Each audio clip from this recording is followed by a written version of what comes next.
ओम नमः सिद्धेभ्यः। ओम नमः सिद्धेभ्यः। ओम नमः सिद्धेभ्यः।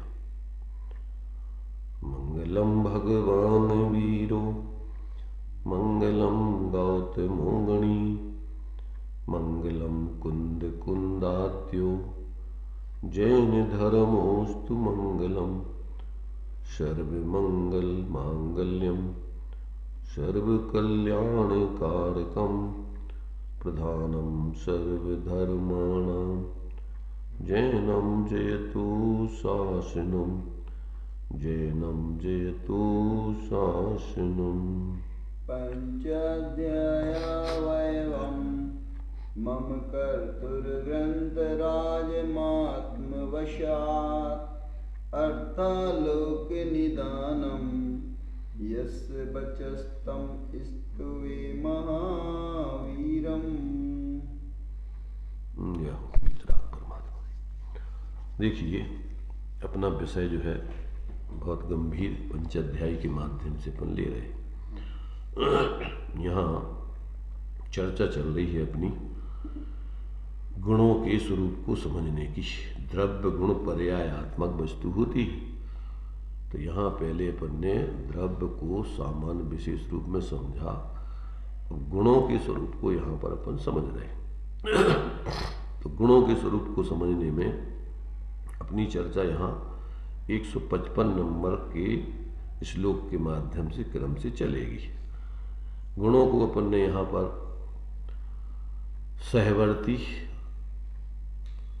और अन्वयी गुण कैसे होते हैं, अन्वयी और सहवर्ती। और अन्वयी कहने से उसमें ध्रुवपना भी गर्भित हो जाता है।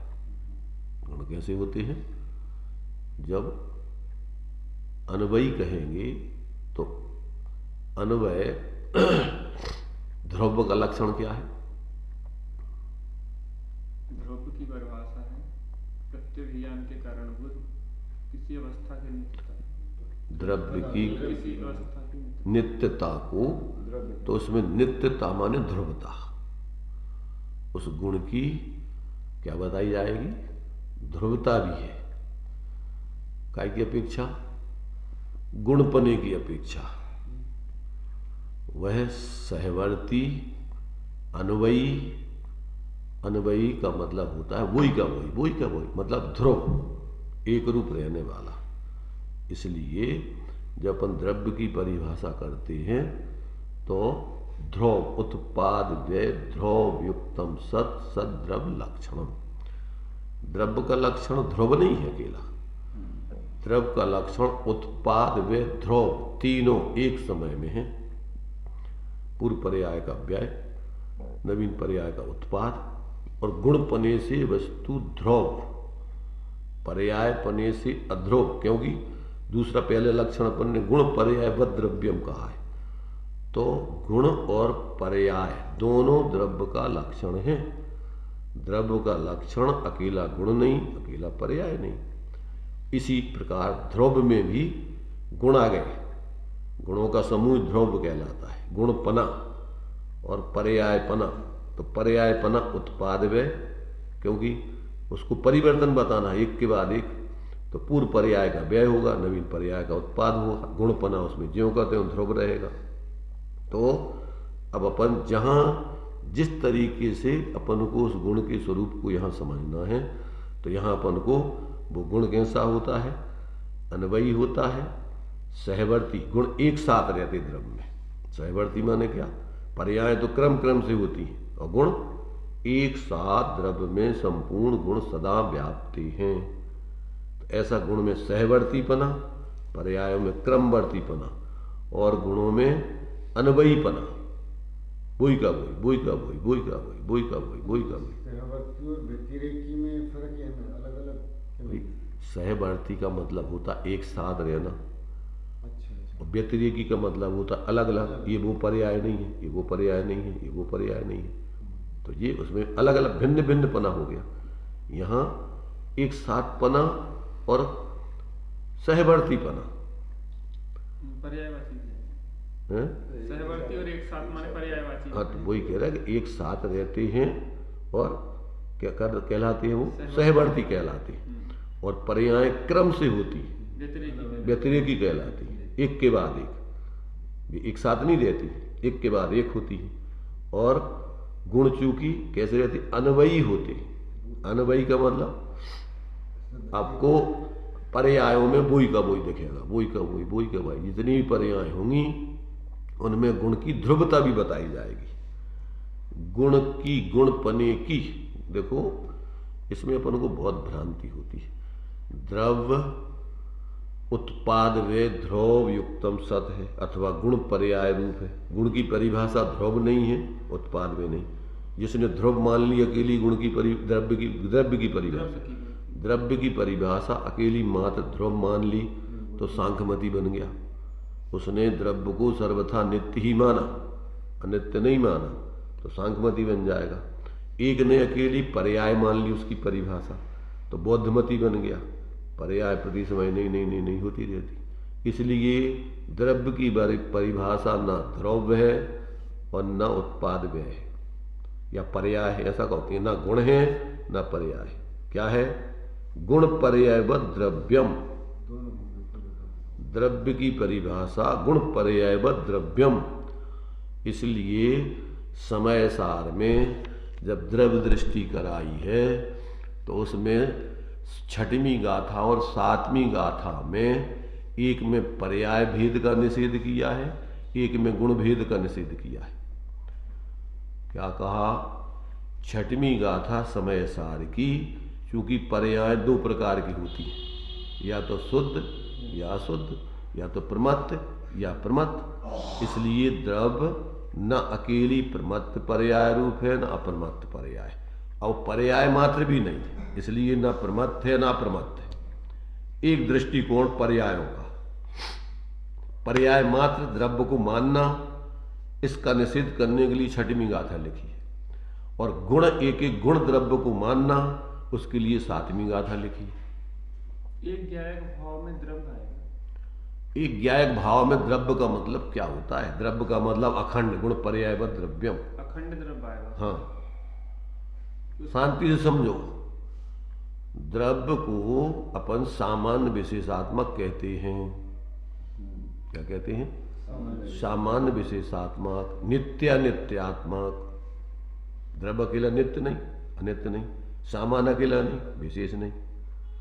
तो जब अपन द्रव्य को देखेंगे तो नव तत्व गतत्वेपि, सभी पर्यायों में जाने पर भी वो द्रव्य अपने एक रूप पने को नहीं छोड़ता, एक एक पर्याय रूप नहीं हो जाता है। वो सब पर्यायों में पर्याय व्यतिरेकी हैं, और पर्याय और द्रव्य सभी पर्यायों में, उसको अपन दूसरे रूप में ऐसा कह सकते हैं, व्यतिरेक विशेष पर्याय कहलाती है और व्यतिरेक सामान्य द्रव्य कहलाता है। क्या अर्थ हुआ इसका? व्यतिरेक विशेष माने एक एक पर्याय ली जाएगी, और व्यतिरेक सामान्य में अनवय रूप से उसमें द्रव्य लिया जाएगा। इसलिए त्रिकालवर्ती पर्यायों का पिंड द्रव्य है। अर्थात त्रिकालवर्ती पर्यायों का पिंड का मतलब क्या हुआ? सभी पर्यायों में वो व्याप्ता है, किसी एक पर्याय रूप नहीं हो जाता, सब पर्यायों में जाता है। इसलिए कथनचित वो क्षणिक तादात्म्यपने रूप उस पर्याय से रहता है। पर्याय का द्रव्य के साथ कौन सा संबंध है? क्षणिक तादात्म्य। और गुणों का कौन सा संबंध है? नित्य तादात्म्य संबंध है, क्योंकि गुण नित्य रहते हैं। इसलिए द्रव्य का लक्षण न नित्य है न अनित्य है, नित्यानित्य है। तो सामान्य रूप से द्रव्य सभी में नित्यानित्य पर्याय द्रव्य भेदों में, पर्याय गुण भेदों में द्रव्य वही का ज्यों का त्यों रहे। द्रव्य दृष्टि सम्यक दृष्टि, अभेद दृष्टि है वो। और पर्याय दृष्टि माने भेद दृष्टि, चाहे गुण भेद करो चाहे पर्याय भेद करो, मिथ्या दृष्टि। तुमने पूरी वस्तु को द्रव्य नहीं माना, खंड को माना, तो उसमें अकेले ध्रुव गुणों का समूह है, ध्यान रखना। इसको भी एक पर्याय कहा है। प्रवचन सार जी में ध्रुवपना भी एक पर्याय है, द्रव्य नहीं है वो एक अंश है द्रव्य का। इसलिए द्रव्य को मात्र ध्रुव मानना, ये भी द्रव्य के संबंध में भ्रांति है। तो ये अपन को सारी विवक्षाएं समय सारजी की व्याख्या अपन अपने हिसाब से करोगे तो मरोगे, आचार्यों के हिसाब से समझोगे तो जियोगे। इसलिए ऐसा नहीं है कि द्रव्य उत्पाद व्यय रूप नहीं है, अकेले ध्रुव रूप है। समझ रहे? द्रव्य ना अकेला ध्रुव रूप है ना उत्पाद व्यय रूप है। द्रव्य कैसा है? ध्रुव में भी वही द्रव अखंड रूप से रहता है, उत्पाद व्यय में भी वही द्रव रहता है। तो द्रव्य तो सामान है इनमें सब में। किसमें? गुण को अपन ये समझो वो बहते रहते हैं, हमेशा बहते हैं। वो पर्याय की अपेक्षा हो गई। अभी ध्यान से समझो, गुणपना अलग चीज है और गुण अलग चीज है। द्रव्यपना अलग चीज है और द्रव्य अलग चीज है। द्रव पने में वो तीनों आ जाएंगे ना। द्रव्यपने में, हाँ, द्रव्यपने में पूरा सब गर्भित हो जाएगा, अच्छा, अभेद रूप से गर्भित होगा। गुणपना और गुण स्वभाव, पर्यायपना और पर्याय स्वभाव, इसमें क्या अंतर लेंगे? अपन को तीन भेद करके द्रव्यपना और द्रव्य स्वभाव, द्रव्य स्वभाव में एक अकेला द्रव्य का अखंडपना लेना है। सामान ध्रुव भाव लेंगे कैसे? हम ये कह रहे हैं कि ध्रुव तो गुणों का लक्षण है, ये द्रव्य का लक्षण नहीं है। जब अपन ने तत्वार्थ सूत्र ध्यान में रखो पहले दिमाग में खचित। द्रव्य का लक्षण क्या बताया? गुण पर्यायवत द्रव्यम। क्या बताया? उसी को दूसरे रूप में गुण पर्याय को दूसरे रूप में कह रहे, उत्पाद वे ध्रुव युक्तम सत सद्रव्य लक्षण। ध्रुवपना द्रव्य का लक्षण नहीं, गुणों का समूह द्रव्य है, एक गुणों का समूह ध्रुव है। गुण एक एक भेद करके कहो तो गुण अलग अलग हैं, और ध्रुव कहो तो अनंत गुणों का समूह है वो, एक पने रूप। ऐसे ही इसको अपन बोलते हैं कि अन्वय सामान्य और अन्वय विशेष। द्रव्य में क्या अंतर समझे? क्या? द्रव्य बताया गया अवस्था की नित्यता को द्रव्य कहते हैं। जी हाँ। तो ध्रुव द्रव्य में अवस्था की नित्यता माने पर्याय की नित्यता होगी। सुनो, जब अपन ध्रुवपना ले रहे हैं तो अनंत गुणों की नित्यता लेना है। जी हाँ। और जब उसमें अपन एक एक गुण को लेंगे तो उस एक एक गुण की भी नित्यता लेना है। और जब अपन उसको भेद करके अगर गुण के हिसाब से विचार करोगे तो वो उस गुण की नित्यता है, उसके गुण बनेगी। और वही गुण जब अपन पर्याय रूप में देखेंगे तो उत्पाद व्यय रूप दिखेगा। गुण की नित्यता और द्रव्य की नित्यता, जब दो चीजें में एक तरह क्या लेंगे? ऐसा है, गुणों का समूह ही द्रव्य है। उसमें द्रव्य का मतलब लेना है यहां पर अपन को क्या? द्रव्यपना। द्रव्य का अर्थ यहां पर उत्पाद व्यय ध्रुवपना अकेला, दो तीनों को मिला के नहीं लिया। यहां जब अपन द्रव्य की नित्यता ले रहे हैं, ध्रुवता ले रहे हैं, तो अकेले गुणों की गुणपने की नित्यता के आधार पर इसको ले रहे हैं। गुणपने की नित्यता है तो द्रव्य की नित्यता ध्रुव लेंगे, माने जहां पे द्रव्य स्वभाव है। ठीक है, जब ध्रुव लोगे तो अनंत गुणों का समूह ही आएगा, और जब गुण पर्यायवत द्रव्यम लोगे तो अलग अलग गुणों का स्वरूप देखना पड़ेगा। आप जो है क्या है, देखो, एक अखंड वस्तु है। अखंड वस्तु द्रव्य गुण पर्यायात्मक है। कैसी है? द्रव्य गुण पर्यायात्मक का अर्थ होता है सामान्य विशेषात्मक। अभी अपन को द्रव्य सामान्य का अर्थ होता है द्रव्य स्वभाव, और विशेष का अर्थ होता है गुण पर्याय स्वभाव या भेद स्वभाव। विशेष का अर्थ होता है भेद स्वभाव और सामान्य का अर्थ होता है अभेद स्वभाव। तो द्रव्य अकेला सामान्य स्वभाव वाला नहीं है। द्रव्य कैसा है? सामान्य विशेषात्मक है। तो यदि आप द्रव्य को मात्र सामान्य स्वभाव रूप मानेंगे तो आपका एक पक्ष हो जाएगा। पर्याय स्वभाव अगर कहें तो वो पर्याय स्वभाव ध्रुव में आएगा क्या? हम ये कह रहे हैं कि अपन लोग जो है जल्दी से शब्दों में उलझ जाते हैं। उसके भाव को, पर्याय का अर्थ बताओ। पर्याय किसे कहते हैं? पर्याय का अर्थ अकेला अनित्य नहीं है। यहाँ पर्याय का अर्थ होता है भेद। भेद तो जहां अपन जब पर्याय की बात करते हैं तो अकेले अनित्य में चले जाते। जब यहाँ अपन द्रव्य की पर्याय का या विशेष की उसके नाम आप जो है विशेषों को विशेष कहो, पर्याय कहो, भेद कहो, तो अपन क्या करते हैं कि वो जब यहाँ चार पक्ष करते हैं द्रव्य के, द्रव्य सामान, क्षेत्र सामान, काल सामान, भाव सामान, तो वो फिर अपन एक एक हिस्से को और पूरी उधर वस्तु में लगा देते हैं। ये वस्तु चतुष्टयात्मक अखंड एक समय में है, पर ये अपन चार तरीके से देख रहे हैं भेद के लक्ष्य से वस्तु को। क्षेत्र जो अपन बोलते ना, क्षेत्र अकेला वस्तु नहीं है, क्षेत्र माना प्रदेश ऐसा कहो। गुण अकेला वस्तु नहीं है, पर्याय अकेला वस्तु नहीं है, सभी पर्याय अकेली वस्तु नहीं है, सभी प्रदेश अकेली वस्तु नहीं है, सभी गुण अकेली वस्तु नहीं है। वस्तु एक साथ सभी प्रदेश, सभी गुण, सभी पर्याय, उन सब में सामान अभेद रूप से व्यापने वाला द्रव्य वो वस्तु है। तो वस्तु अकेली क्या हो गई? ना अकेली सामान्य माने अकेले प्रदेश हो गई, न वस्तु अकेले गुण हो गई, न वस्तु अकेली पर्याय हो गई। एक एक पर्याय, एक एक गुण, एक एक प्रदेश तो है ही नहीं वस्तु। वस्तु के अंश हैं वो, विशेषों के विशेष हैं। अमूर्तिक प्रदेशों का पुंज, प्रसिद्ध ज्ञानादि गुणों का धारी, अनादि निधन। तो वस्तु को आप तीन आयामों में देखना है ना, लंबाई, चौड़ाई, मोटाई। वस्तु क्या है? अकेली लंबाई है क्या? अकेली चौड़ाई है क्या? अकेली मोटाई है क्या? वस्तु तो इन तीनों को मिलाकर के अखंड है, और उसमें से एक एक हिस्सा भी नहीं। उस अपने लिए चौड़ाई का एक हिस्सा नहीं, एक अंश नहीं, लंबाई का एक अंश नहीं, मोटाई का एक अंश नहीं। चतुष्टयात्मक कहते तो लंबाई, चौड़ाई, मोटाई। जब चतुष्टयात्मक कहेंगे तो अपन को द्रव्य सामान्य और द्रव्य विशेष।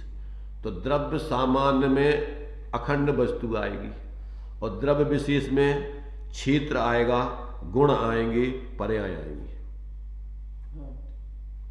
क्या आएगा? विशेष में क्या आएगा? सामान्य विशेष में उसके क्षेत्र से वस्तु आएगी, गुणों से वस्तु आएगी, पर्यायों से वस्तु आएगी। ये वस्तु के विशेष हो गए। अब इन विशेषों के विशेष होते हैं फिर तो अपन क्या करते हैं? कहीं गाइड कहीं का रोड़ा लगा देते हैं। जी फिर से बताना। ये विशेष सामान्य द्रव्य, अखंड द्रव्य, विशेष द्रव्य, अमूर्तिक प्रदेशों का पुंज, प्रसिद्ध ज्ञानादि गुणों का धारी, अनादि निधन, अनंत पर्यायात्मक। ये विशेष हो गए द्रव्य के। समझ में आ गया? ये तीन चीजें माने लंबाई, चौड़ाई, मोटाई देखना है द्रव्य में। ये विशेष होगा द्रव्य की। सामान्य में द्रव्य इन तीनों का खंड समूह है। द्रव्य, क्षेत्र, काल, भाव, चतुष्टय जो लिया, द्रव्य, क्षेत्र, काल, भाव, चतुष्टय छोड़ दो। द्रव्य में तीन चीजें हैं, और इन तीनों को समाहित तो है। इन तीनों को मिलाकर के अपन द्रव्य बोल देते हैं उसको। फिर उसमें द्रव्य के सामान्य विशेष अलग भेद किए जाते हैं। द्रव्य के फिर तीन भेद उसमें आ गए। क्षेत्र, काल और भाव की तरफ से भेद करती है उसमें। हम ये कह रहे भेद कर दिए तुमने, तो वो विशेष द्रव्य कहलाएगा, वो सामान्य द्रव्य नहीं कहलाएगा। सामान्य द्रव्य में ये तीनों अखंड आते हैं। अखंड हो गया। तो जब अखंड से द्रव्य देखोगे तो आपको इन तीनों में देखना पड़ेगा। उसके प्रदेश भी हैं, उसमें प्रदेश भी जुड़े हैं सब, उसमें गुण भी है सब, उसमें पर्याय भी है सब। एक एक पर्याय अलग अलग नहीं है, एक एक गुण अलग अलग नहीं है, एक एक प्रदेश अलग अलग नहीं। समझने के लिए व्यवहार है, वस्तु में अलग अलग है नहीं। क्यों कि जह न विशक्य मणज्जम अणज्य भाषम बिनादु गाहेदुम तय व्यवहारेण बिना परमत्थोपदेशेण मसक्तम। व्यवहारी जीवों को बिना व्यवहार के परमार्थ समझाया नहीं जा सकता है। हाथी सब अंग सहित, उसकी अवस्थाओं सहित पूरा हाथी कहलाता है। अब समझाओगे जिसने देखा नहीं है तो कैसे समझाओगे?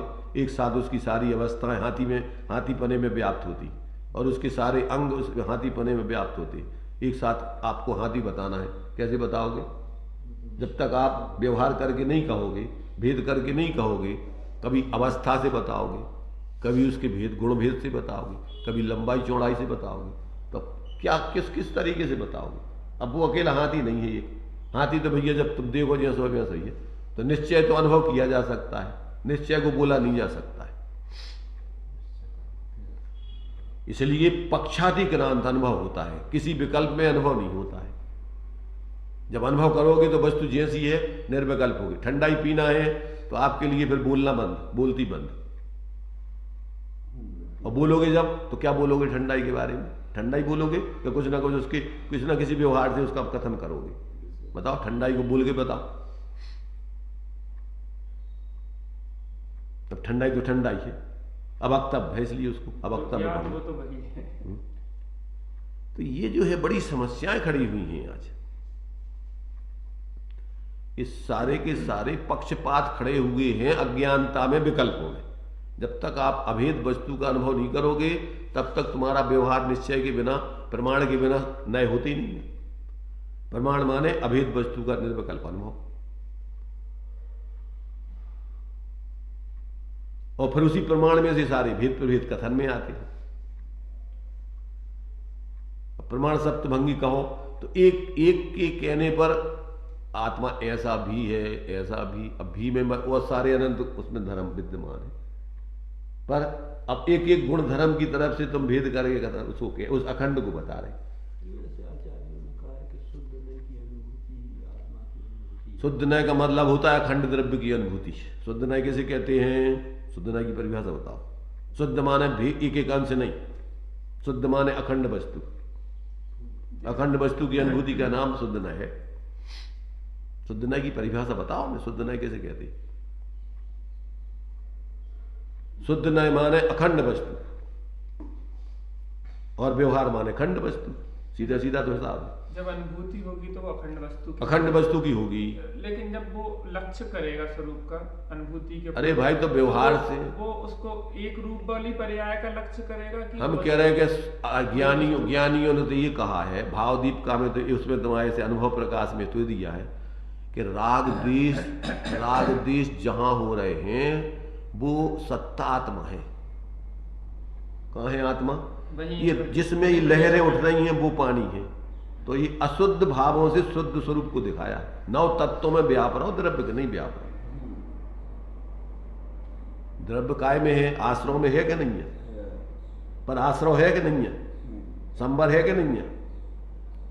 संबर में है पर संबर अकेला आत्मा नहीं है। निर्जरा में है, निर्जरा आत्मा नहीं है। मोक्ष में है पर मोक्ष अकेलो आत्मा नहीं है। अकेली एक पर्याय आत्मा है का? सब में व्याप रहा वो तो। इसलिए जीव का लक्षण जब दिया है तो शुद्ध अशुद्ध क्षयुप छायक सब ज्ञान दिए हैं। द्रव्य संग्रह पढ़ो आप। जीव का लक्षण व्यवहार से 8 ज्ञान 4 दर्शन दिए और निश्चय से 1 ज्ञान और 1 दर्शन। वो ज्ञान की अवस्था है सब में। निश्चय माने क्या? अभेद। विवक्षा के अभाव का नाम है निश्चय। उसमें परिभाषा पढ़ो द्रव्य संग्रह में, जिसमें कोई विवक्षा नहीं कि मति स्रोत अवधि मन पर्याय केवल कुमति कुश्रुत कु अवधि, कोई विवक्षा नहीं। सब में व्याप रहा वो तो। सारे भेदों में जो व्यापता है उसका नाम अभेद है। 9 तत्वों में है वो, अकेलो एक तत्व में नहीं है। और सब इनसे परे भी है। सामान्य रूप से देखो तो वो अखंड अखंड ही है, इन खंड रूप नहीं हो जाता है। खंडों में रहते हुए भी अखंड रूप रहता है द्रव्य। अब कौन से खंड में? सब खंडों में, चाहे प्रदेशों में देखो, चाहे पर्याय में देखो, चाहे गुणों में देखो। द्रव्य इनमें से किसी इनको छोड़ के रहेगा कहीं? सारे विशेषों में व्यापता है। एक एक विशेष नहीं, एक एक विशेष का अंश नहीं, अकेले प्रदेश नहीं, अकेले गुण नहीं, अकेली पर्याय नहीं, एक एक पर्याय नहीं, एक एक गुण नहीं, एक एक प्रदेश नहीं। द्रव्य तो सब में अखंड रूप से रहता है। ज्यों कथन तो कथन तो तुम्हें अनेक प्रकार से किए जाएंगे। अब तुम का समझ रहे हो में से बिना अनुभव के हाथी को अकेले व्यवहार से समझ लो, कभी नहीं समझ पाओ। बताओ कितने कितने तरीके सब तो जोड़ के देखो, बिना अनुभव के तुम हाथी को देख लोगे, अनुभव कर लोगे। इसलिए कितना भी ज्ञानांग 9 पूर्व तक का क्षयुप संज्ञान में भर लो तुम, आत्मा की अनुभूति नहीं हो सकती। आ रहा हो समझ में? कैसे अखंड द्रव्य लेंगे, अखंड द्रव्य की अनुभूति लेंगे, उसमें राग देश सब अखंड, सब आ गए अखंड द्रव्य में।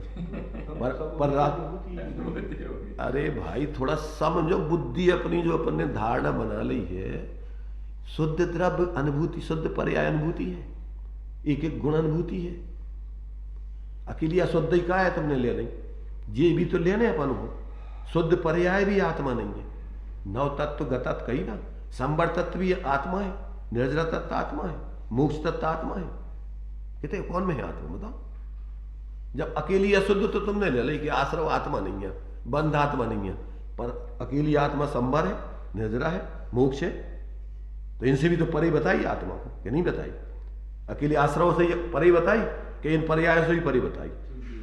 नियम सार में तो ये सबको क्या दे दिया, परद्रव्य है। ये परद्रव्यम परभाव, जितने भेद हैं वे सब अखंड आत्मा नहीं है। अकेले अकेले आश्रव को क्यों अकेला पकड़ लिया तुमने। आश्रव आत्मा नहीं है, मोक्ष भी तो आत्मा नहीं है, संबर भी तो आत्मा नहीं है, निर्जरा भी तो आत्मा नहीं है। इसलिए तो सब नो में कहीं के नो में जा रहा हूं आत्मा तो। अकेले एक में थोड़ी जा रहा हूं, गेयों में भी जा रहा हूं, अजीबों में भी जा रहा हूं। किस रूप में जा रहा हूं, जानने रूप में जा रहा हूं। सर्वव्यापी आत्मा है, सर्वव्यापी। तो सर्वव्यापी कैसो है कि गे जितने भी गे हैं उन सब गेयों में व्यवहार से आत्मा जाता है। सर्वगत है आत्मा, परंतु किसी रूप नहीं होता आत्मा, किसी गे रूप नहीं होता। और तुम गे रूप मान लो, कोई गे गया एक संकर दोष होगा। आत्मा तो ज्ञानी रूप, ज्ञानी स्वरूप है, ज्ञान का ही रूप रहता है। और तुमने उसकी अवस्था जो जानने रूप हो रही ज्ञान की, तुमने किसी एक गे की अवस्था रूप मान लिया उसको। सभी अवस्थाओं में जितनी जानने की अवस्थाएं हो रही पदार्थों को, उन सब में आत्मा व्याप रहा और उन सब से भिन्न है। उन गियों से तो भिन्न है ही, जिसके निमित्त से भी गियाकार हो रहा है, परंतु जो एक एक गियाकार है उस वो भी आत्मा नहीं है। उनमें सब में समान रूप से व्याप रहा। ज्ञान की प्रतिपल उठे तरंग झांकता उसमें आत्मा रहा। ज्ञान की जो पर्याय है उसमें भी आत्मा पूरे सब में व्याप रहा नहीं होगा। तो विशेष का जो पर्याय का अपन ने पशु पशु पशु कहा है कि गियों, ज्ञान में से गियों को निकालना चाहता है। गियाकार ब्रह्ममल माने, नाश करन को उद्यम ठाने, वस्तु स्वरूप मिटे तब क्यों ही, मूरख खेद करे तब यूं ही। जो ज्ञान के विशेष हैं वो तुम कैसे निकाल दोगे आत्मा में से। ज्ञान की अवस्थाओं को आत्मा में से अलग कर सकते। बहुत अपन को भी, अपन ने जो कुछ भी कॉन्सेप्ट अपन ने दिमाग में कल्पनाओं से भर लिया है, अभी उसको सबको डिलीट करना पड़ेगा जब आपको वस्तु स्वरूप समझ में आएगा। वस्तु को हम खंड खंड रूप में देख लेते, जबकि वस्तु एक अखंड है। वो चतुष्टय अखंड का अनुभव किया जा सकता है, अखंड को आप कह नहीं सकते। या फिर उसको अवक्तव्य में कहोगे कि भैया वो तो जैसो है वैसो ही है, ऐसो कहना पड़ेगा तो वक्तव्य ही होगा। तो वो अवक्तव्य भी तो एक भंग है 7 भंगों में, कि वस्तु कथनचित अवक्तव्य है, शब्दों में नहीं आ सकती, बताई नहीं जा सकती पूरी। कथनचित रूप में, अब वो तीर्थ बताना है तो कथनचित बताई जा सकती, किसी अपेक्षाओं से बताई जा सकती, सर्वथा नहीं बताई जा सकती। क्यों कि शब्दों में इतनी ताकत नहीं है कि वस्तु को एक साथ सब कह सके। वो जैसे अनुभव की बात आई थी अभी, तो अनुभव में कि वस्तु नित्य है, अनुभव करना तो वो नित्य। कहीं से चले जाओ भाई, ज्यादा बहस हमने अभी बताई ना कि जिसमें ये तरंगे विकल्प उठ रहे हैं, ये किस में उठ रहे हैं, विकल्प आत्मा नहीं है, पर जिसमें उठ रहा है वो पानी है। ये तरंग पानी नहीं है, पर ये तरंग किस में उठ रही, किस में उठ रही, वो वस्तु उसी में वस्तु है। तो उसको देखो जहां जिसमें उठ रही, तो माने उस माध्यम से वो प्रवेश तुम्हारे लिए किसी से भी चले जाओ आप अपने अंदर, तो वो एक रूप अंश पे जैसे कहते हैं ना दृष्टि टिकाना है, तो वो बदलने वाला। हम ये कह रहे हैं कि वो द्रव्य एक ही रूप है, वो किसी पर्याय रूप नहीं होता, गुणभेद रूप नहीं होता, वो तो एक ही रूप है। तो जो पर्याय स्वभाव कह रहे थे आप, तो वो एक रूप स्वभाव। अरे द्रव्य देखना, उसमें द्रव्य, उसमें पर्याय देखोगे तो नित्य पना भेद बदलने वाला आ जाएगा। वो पर्याय स्वभाव माने द्रव्य, पर्याय स्वभाव सामान्य से द्रव्य है, गुण स्वभाव द्रव्य है, एक अकेली पर्याय द्रव्य नहीं। अच्छा, 3 चीजें हो गई, द्रव्य स्वभाव, पर्याय स्वभाव, गुण स्वभाव। जो तीनों एक को इंगित करते कि अलग अलग लेते इसमें कुछ? देखो सामान्य विशेष का अंतर, वही फिर घूम फिर के उतर ही आ गए तुम। इसमें आपको पर्याय स्वभाव द्रव्य का एक हिस्सा है, गुण स्वभाव द्रव्य का एक हिस्सा है, द्रव्य स्वभाव स्वभाव हाँ। वो भी द्रव्य का वस्तु का एक अच्छा, हिस्सा तो है। स्वभाव में ध्रुव ध्रुव वाला अंश लेंगे? नहीं लेंगे ध्रुव ध्रुव वाला अंश। द्रव्य में पूरी गुण पर्यायों का अखंड समूह द्रव्य लेना। स्वभाव की बात में। अरे भाई द्रव्य स्वभाव में ही कह रहे कि अखंड वस्तु ली जाएगी, अकेला ध्रुव नहीं लिया जाएगा, अकेली पर्याय नहीं ली जाएंगी। अच्छा, इन सब की यूनिट। हाँ, इनको अखंड पिंड है वो सामान्य में ये कोई भेद है ही नहीं है गुण पर्याय के। सामान्य पने में वस्तु अखंड है और विशेष पने में जब कहोगे तो द्रव्य के विशेष है ये गुण पर्याय। द्रव्य में भेद रूप में लिया जाएगा और द्रव्य स्वभाव में अभेद अभेद लिया जाएगा, अभेद सामान्य लिया जाएगा। अभेद में उत्पाद में ध्रुव अभेद सामान्य वो द्रव्य स्वभाव है और द्रव्य सामान्य विशेषात्मक है। इसमें ये सबसे बड़ा झगड़ा है। अभेद स्वभाव। अरे भाई जब द्रव्य स्वभाव कहो तो उसके अपन चार पक्ष लेते हैं। ठीक है। एक लेते हैं द्रव्य स्वभाव, चार पक्ष में अपन ने द्रव्य स्वभाव में तो क्षेत्र की अपेक्षा सामान्य, काल की अपेक्षा सामान्य, भाव की अपेक्षा सामान्य, उसका नाम है द्रव्य स्वभाव। द्रव्य स्वभाव कहो, सामान्य स्वभाव कहो, अभेद स्वभाव कहो, नित्य स्वभाव कहो, ये भेदों की तरफ से आप चार नाम दे सकते हो उसको। अभेद कहेंगे तो सामान्य से द्रव्य अखंड है, वो द्रव्य का सामान्य में कहो या नित्य पक्ष में कहो, वो द्रव्य के चारों हिस्से सामान्य के गर्भित हो जाते। चारों के सामान्य पना चारों का लिया जाएगा उसमें द्रव्य पने में। और द्रव्य का जब अपन पूरा द्रव्य लेते हैं तो द्रव्य सामान्य विशेषात्मक, नित्य नित्यात्मक, भेदा भेदात्मक सब खड़े हो जाएंगे उसमें। ये सामान्य के चारों हिस्से खड़े हो जाएंगे और विशेष के चारों हिस्से खड़े हो जाएंगे। फिर जब उस विशेषों के विशेष करते जाओ तो और उसमें हो जाएंगे। द्रव्य है तो वो अभेद है, वो चारों चतुष्टयमय है, वो अभेद है तो वो द्रव्य के दिया, और उसमें भेद करना ये विशेष है। ये विशेष उसी द्रव्य का विशेष हो गया। हाँ, इसको इसी को व्यवहार कहते हैं। और इस एक एक व्यवहार का नाम द्रव्य नहीं है, चारों का खंड पने का नाम द्रव्य है। अब जब अपन ऐसा नहीं देखेंगे तो क्या है अपन को द्रव्य, ये तो अपन अभी विकल्पों में समझ रहे हैं काल्पनिक रूप में। अनुभव के तल पे आपको जब अनुभव करोगे तो अनुभव करने वाली पर्याय है, और किसका अनुभव करेगी वो सामान्य अभेद द्रव्य का। तो वो अभेद होकर के निर्विकल्प हो गए, सब विकल्प खत्म। न उसको पर के विकल्प है, न भेद के विकल्प है, किसी के विकल्प नहीं है। वो अभेद वस्तु जैसी है वैसी सामान्य विशेषात्मक अनुभव में आ रही है। आपने बताया मैं ध्रुव हूँ, वो पर्यायी की तो आवाज है। ध्रुव कौन कह रहा है? विकल्प कर रही है, तुम अनुभव कहाँ कर रही थी? जिस समय कह रही है कि मैं ध्रुव हूँ उधर अनुभव हो रहा हूँ। जब अनुभव करेगी तो कैसे बोलेगी, कैसे हो? तो ये सब विकल्प दशा में मान लिया कि हम तो बस वो ही हैं और अनुभव किया नहीं, ये निश्चयाभासी पना खड़ा हो गया।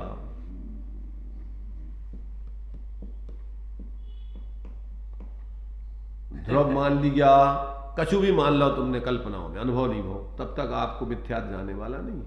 इसलिए जिस भांति प्रज्ञा छेनी से आपने भेद का ग्रहण किया, उस भांति प्रज्ञा छेनी से अरे ग्रहण करो, निर्विकल्प आत्मा का अनुभव करो, तो वस्तु विचार पहले आएंगे सब तरफ से। फिर ध्यान करोगे तो एक अभेद का करोगे, एक देखिए जानिए रम रहिए एक ठौर, समल अमल भेदा भेद नित्यानित्य कुछ नहीं विचारिए, यही सिद्धि नहीं। और माने वस्तु स्वरूप समझेंगे तो पूरी वस्तु को समझने के लिए सारे भेद प्रभेद सामान्य विशेष सब है, पर अनुभव के काल में कुछ भी विकल्प नहीं है, वस्तु है पूरी। क्यों कि विशेष अनुभव करता है और सामान्य अभेद तन्मय होकर अनुभव करता है, क्योंकि सामान्य विशेष कोई सर्वथा अलग अलग वस्तुएं तो है नहीं। एक ही वस्तु में दो भेद करके कहे अपन ने, गुण पर्याय कहो, उत्पाद में ध्रुव कहो, एक ही वस्तु के खंड करके कह रहे। इसीलिए त्रयंच तो ज्यादा उनको समझने की जिज्ञासा, मैंने ज्यादा जरूरत नहीं पड़ती उनको। क्षयुपसम ज्ञान कम है और उन्होंने मिठाई चखलाई खा ली बच्ची ने, अब वो नहीं बता सकत कि क्या खा रहे हैं, पर जो खा रहे हैं वो आनंदमय है, बस हमें बस वो ही खाने, अब तो और कछु हमें विकल्प नहीं करने। ऊखों पर दिखे उसको मीठा दिखेगा और लपक के खाने दौड़ेगा। अब वो उसे पूछो क्या है जो, वो नहीं जानता, बस उसको स्वाद पतो है, वो स्वाद पतो है, लपकी गाय को लेंदे खाए, बार बार मग्गा तने जाए। अब उसे गैया से पूछोगे जो क्या है, तुम जानो, तुम अपने नामकरण तुम करो, जो ये निक्षेप यहाँ है सब, नाम वस्तु की धन्ना ये निक्षेप है। गुलेंदा भी कोई नाम रख दिया है, वो वस्तु। अब वस्तु को तुम लोक में अगर तुम्हें व्यवहार, लोक में ये निक्षेप है लोक व्यवहार चलाने के लिए। किसे कहते हैं निक्षेप? सम्यक ज्ञान से जो लोक व्यवहार चलाने के लिए नाम, स्थापना, द्रव, भाव, आरोप किए जाते हैं, वो निक्षेप कहलाते हैं। अपन ने सब आरोप करे, जो द्रव्यपने को आरोप है, जो गुणपने को आरोप है, जो पर्यायपने को आरोप है, जो स्थापना को आरोप है, जो नाम को आरोप है। अब ये कछु है नहीं है वस्तु में, पर वस्तु जैसी है वैसी है। अब उनको अपन समझ में के लाने सब व्यवहार से अपन ने सभी स्थापना करी है सबकी। अब ये भी ना अपन ने समझ में के लाने स्थापना कर ली, नहीं तो समझोगे कैसे द्रव्य कि जब अवस्था है, जी विशेषताएं हैं, जो अखंड वस्तु है, तो कैसे समझोगे? अगर उसकी स्थापना नहीं करोगे, द्रव्य की, गुणों की, भावों की, तो कैसे वस्तु समझाई जाए? तो ये सब लोक व्यवहार चलावे के लाने अपन ने स्थापना करी है सब। वस्तु तो अखंड है सब। नहीं, वस्तु को नाम ही नहीं है कछु अपने आप में, तुमने नाम धरे ये सब। अभी भी अपन देखते हैं, अब ये आते हैं तूफान, उनके नाम रख दे अपन ने, सुनामी। अब क्या है जो सुनामी क्या है? बेनामी कर दो उनको, बेनामी हो गई चक्रवात। तो अब ये सब तुम्हें लोक व्यवहार में व्यवस्था बनाने के लिए, बच्चा पैदा होता है बेनाम होता है, अब नाम रख दो। अब जिंदगी भर वो इतना मूर्छित हो जात कि वो फिर नहीं समझ सकत कि अपन बेनाम है। अपनो जो नाम औपचारिक क्या है, कोई नाम को गाली देवे तो अपन उचकन लगे, हमारी बेइज्जती, तुम्हारी बेइज्जती जब ऊँचा करा जब हो रही, और तुम अगर वो कछु कह रहा हो और तुम बच्चा है, वो तुम गाली देता हो, कलुगा फलाना देगा, और वो हंस रहा हो, कछु नहीं कौन से का कह रहे, तुम तो वो जान रहे हो कि जी कछु प्रसन्नता की बातें कर रही है, अपन खिला प्रसन्नता की बात चल रही है। एक व्यक्ति को जो तुम नाम में गाली देते रहो तो वो हंसत रहेगा, क्योंकि भाषा ही नहीं जाना तुम्हारी को। तो क्या हंस रहा बेवकूफ, तो वो तो हंसेगा, अरे क्या है। तो वो वो जो कह रहा हो कछु न कछु जी हमारे संगे सारा कर रहे, अब वो ठीक है, आनंद है थोड़ा। अब तुमने कल्पना कर ली, अरे ये तो हमसे बुरा कह रहे, इसलिए साधु चाहे तुम गाली दो चाहे प्रशंसा करो, उनको कछु अंतर नहीं पड़ा। ये तो शब्द है, ये में हमाओं का है। विचार कर रहा है, सो अपमान होगा जो आपने कही। जब तुम्हारी खुद की कल्पना कर ली तुमने, उस शब्द में कछु नहीं, शब्द तो शब्द है, पुद्गल की परिगणना है, पर अपन ने उनमें स्थापना करी है जा कि जा गाली को आउत है जो बुरो है, और भाई गाली टोडरमल जी कह रहे हैं कि ससुराल में दलाऊ तो मिठाई बंटवाओ, और भाई गाली ऐसी दे देवे तो लठ उठाओ।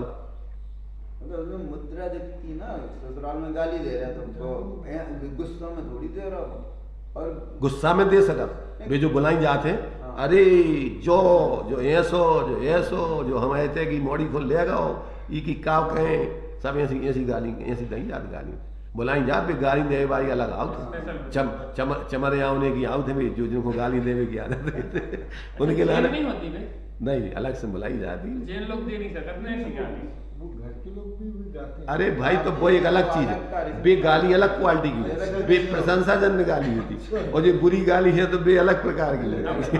अच्छे घराने की देखो उसमें भी मर्म है, सुनो उसमें भी मर्म समझो पहले। उसमें मर्म ये है कि जब आपकी रिश्तेदारी हमसे हो गई, समधी बन गए, तुम समान दर्जे वाले हैं, अब ऊंच नीच का कोई भेद नहीं, समान बुद्धि होने चाहिए अपने तुम में, तुम और हम में अब अलग नहीं है कोई।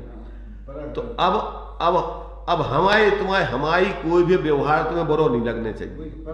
हाँ, तो तुम्हारी परीक्षा कर रहे हैं कि तुम्हारी रिश्तेदारी ऐसा तो नहीं है कि कछु कह दो तो 1 मिनट में चल जाओ, तो तुम्हें थोक में गाली दिला के, और फिर जब तुम प्रसन्न रहोगे भैया ठीक है अपने, तो समझ लो कि हाँ रिश्तेदारी पक्की है। ससुराल पक्ष के जो सर्वोच्च हैं उन्हें सबसे ज्यादा गाली देके परीक्षा कर रहे तुम्हारी कि भैया जब रिश्तेदारी तुम्हारी कछु भी तनक सी बातें हो जाओ, तनक में तुम चल तो नहीं जाओ, तो कितना कछु होत रहे वे तो अभी के भैया ठीक है अपने घर के ही है। तो तुमने शादी में गाली दी थी,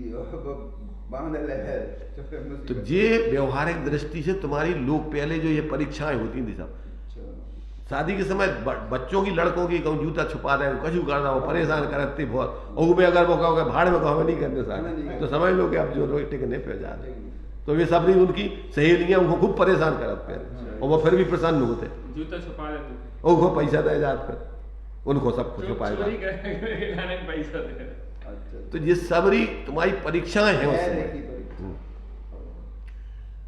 ये तुम्हारे से धरसेनाचारी ने 2 मुनिराजों की परीक्षा करी थी पहले तो भी 2 दिनों तक आंखें बंद करे बैठे रहे ऐसा तो नहीं आगे ये तो देखे ही नहीं चलो यार क्या फायदा है क्या कर लेते तो भाई 2 दिनों तक तो बोले ही नहीं है देखो ही नहीं है हमने और वे भी 2 दिनों तक जैसे आए थे वैसे बैठे हैं कि भैया इनसे जी जगह जो किए हैं जब अपन आगे बढ़ देख सोच जब 2 दिन के बाद आके एक परीक्षा में पास हो गए भी तो दूसरी परीक्षा बुद्धि की करी पहले तो धैर्य की करी और फिर बुद्धि की करी कि अपनी भी बाबा बाक प्रमाण वाले हैं कि इनकी खुद की भी बुद्धि है कछु इसलिए आज्ञा प्रधानी से परीक्षा प्रधानी से श्रेष्ठ क्यों कि हमारी आज्ञा से तुम्हारा कल्याण तो नहीं होने तुम्हारा कल्याण तो तुम्हारी बुद्धि की समझ से होने तो तुम्हारी परीक्षा करी उनने कि हमने मंत्र दे एक को ज़्यादा अक्षर दे दो एक को कम अक्षर या मात्रा दे दी करो ही की सिद्धि करी उनने 2 देवियाँ आई एक ज़्यादा अंग वाली एक कम अंग वाली उनने कही देवियाँ तो ऐसी होती नहीं है देवियाँ तो सर्वांग सुंदर होते हैं जो तो कछु गड़बड़ हुआ फिर देखो उनने देखा अरे इसमें इस मंत्र में ये मात्रा ज़्यादा होगी इसमें जो अक्षर कम है उनने जोड़ो घटाओ जो कुछ भी ज़्यादा है तो उनको घटा दो जो कम है तो उनको जोड़ दो और फिर सिद्ध करो सर्वांग सुंदर देवियाँ सिद्ध हो गई उन्होंने कहा महाराज जो मंत्र जो है इसमें गड़बड़ी है कछु अच्छा गड़बड़ी है ठीक है तुम में ठीक है तुम्हारी बुद्धि ठीक है मंत्र में तो गड़बड़ी नहीं होती मंत्र तो वो गड़बड़ी करके दाऊगा होता परंतु देख रहे थे कि तुम्हारी बुद्धि जो है कछु खुद की भी है कि गिरवी की बुद्धि है तुम्हारी दूसरों की बात मानत रहे हो तब जाकर के उनको पढ़ाया फिर उन्होंने बुद्धि का वार्ता इसलिए मोक्ष मार्ग में मात्र सिर्फ गुरु के अंधे भगत तो नहीं हो तुम वस्तु स्वरूप का निर्णय खुद करत के नहीं अंधे भक्तों का कल्याण नहीं होना है बहुमान होने चाहिए भक्ति तो होने चाहिए पर अंधी नहीं बिना समझी नहीं समझ करके यथार्थ है यथार्थ रूप में भक्ति होती इसलिए ये सारी बातें अपन को जब ऐसा वस्तु का स्वरूप समझते हैं तो अपन समझ करके जीते हैं कहीं कोई भ्रांति नहीं कहीं कोई उठापटक नहीं कहीं कोई पक्षपात नहीं कहीं किसी के प्रति राग द्वेष नहीं सब जीवों के प्रति आत्मीयता रखकर अपनी स्वरूप साधना करते और सभी ज्ञानियों के प्रति बहुमान एक किसी व्यक्ति के प्रति नहीं अगर तुमने तत्व का यथार्थ ज्ञान नहीं है सांप्रदायिक बुद्धि है व्यक्तिवादी बुद्धि है तो तुम सच्चे से स्वयं नहीं है उस गुरु को भी खतरा है तुमसे बदनाम करोगे तुम उसको कुछ भी अदबा तदबा करके तो ये सारी बातें अपन को यहां पर समझाई जा रही हैं भाई अब अपन क्या है इसलिए कह रहे हैं कि भैया पहले तुम्हें डिलीट करना पड़ेगा दिमाग में जो भरा हुआ है इसके बाद इसको सुनोगे तो समझ में आएगा और तुम अपने में जो भरो है उसे मिलान करोगे कि अरे जी तो जय ही कह रहे और अपन ने तो जो समझो जो तो गड़बड़ होगा तो वो गड़बड़ है कि तुम गड़बड़ जो गड़बड़ है कि वो गड़बड़ है तुमने जो धपर रखो है क्योंकि तुमने तो बिना अनुभव की कल्पना से कर रखो है बिना देखो 11 अंग 9 पूर्व का धारणा ज्ञान क्या कहलाता है बिना अनुभव का मिथ्या दृष्टि है जो कहते ध्रुव के ना कछु भी तुम अनुभव के अरे तुम्हें अनुभव ध्रुव को हुई ही नहीं जब हुई अनुभव तो तुम्हें फिर पर्याय में ऐसे अभेद पने का आएगा तो आपको तो आनंद आएगा प्रति समय नहीं आएगा क्यों कि आत्मा में ऐसे शांति शांति शांति आत्मा के स्वभाव में अशांति तो भरी नहीं है अशांति तो तुम्हारी काल्पनिक है जो पर्याय जनित तो ध्रुव कहने में भी तो आनंद आता है ऐसा है कि तुम्हारे लाने मांस खावे में भी तो आनंद आओ थे नहीं आओ थे जब बता बेटा मांस खाए में आनंद नहीं आ रहा तुम्हें नहीं जितने तो जैसे तुम्हें ध्रुव में आनंद आ रहा हो ऐसे उनको मांस खाए में आनंद आ रहा हो तुम्हें एकांत में जैसे मजा आ रहा हो कसाय में अपनी कसाय का पोषण करने में ऐसे उनको अपनी कसाय का पोषण करने में मजा आ रहा हो मिथ्यात्व में काल्पनिक आनंद होता है वास्तविक नहीं होता है वास्तविक आनंद होता है निर्विकल्पता में, अकेलो ध्रुव को नहीं, अकेलो अध्रुव, जैसा है वैसा सहज आनंद, उसको बोलते सहज, काल्पनिक नहीं। जितना काल्पनिक आनंद है वो कसाय का आनंद है, और जो आत्मा का आनंद है वो सहज आनंद है।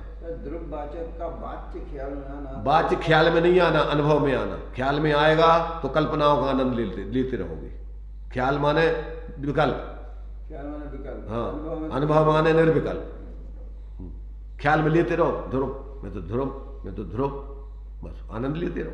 सर रहस्यपूर्ण चिट्ठी में टोटल मेंशन है कि मैं एक हूँ, मैं ध्रुव हूँ, मैं नित्य हूँ, इसके अनुभव के पूर्व तो वो विचार चल, जब आप विचारे में नहीं अटके हो, उसको लक्ष्य करके अंतर्मुखी हो रहे हो, तो तरंगे उठेंगी, तो आपको आनंद आएगा।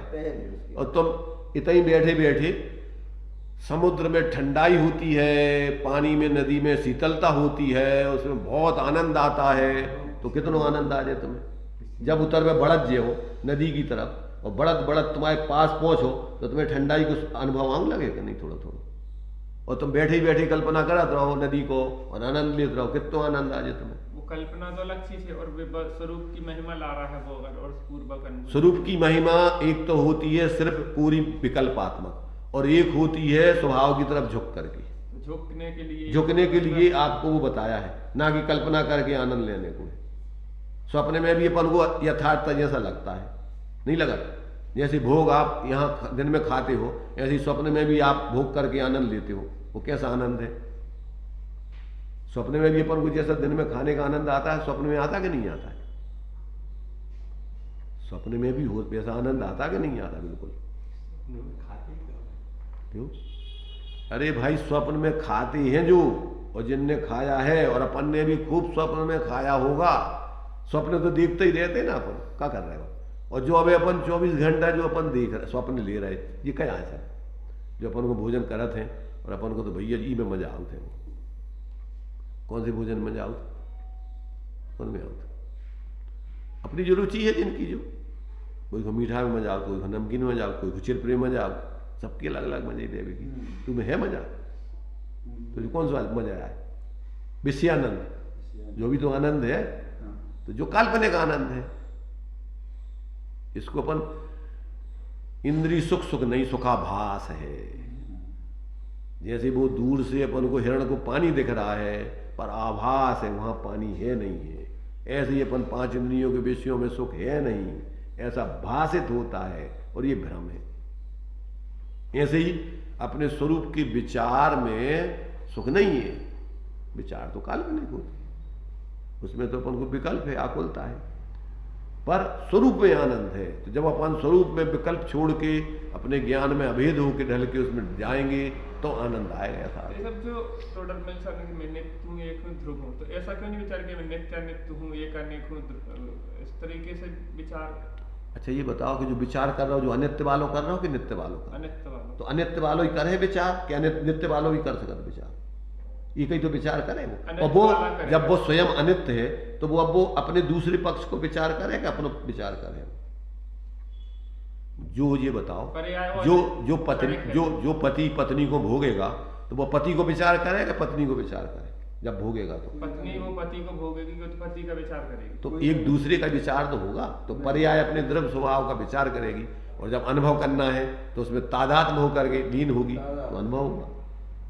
माने वो पर्याय अपने स्वभाव का, अपने पति का, जिससे वो पैदा हो रही है, पर्याय जिसमें से हो रही है, वो द्रव्य स्वभाव या पर्याय स्वभाव, तो वो अपन भैया हम अकेली जाइती नहीं है, हम जो मूल इसको पिंड जो है, तो अब उसको आश्रय करेगी तो पर्याय अभेद होकर पर लक्ष्य करके संकल्प विकल्प आकुलता कर रही, और अभेद होकर के निर्विकल्प होकर आनंद भोगेगी। माने अनुभूति के पूर्व अपने स्वभाव की महिमा ला रही वो पर्याय भाई। अपने जिसके आश्रय से, जैसे जिससे पैदा होते बच्चे, माँ बाप की महिमा आती भैया, इनसे पैदा हुए अपन, इसी को कहेंगे परोह का पर्याय में जब मिलन होगा तो चिदानंद का अनुभव आनंद होगा।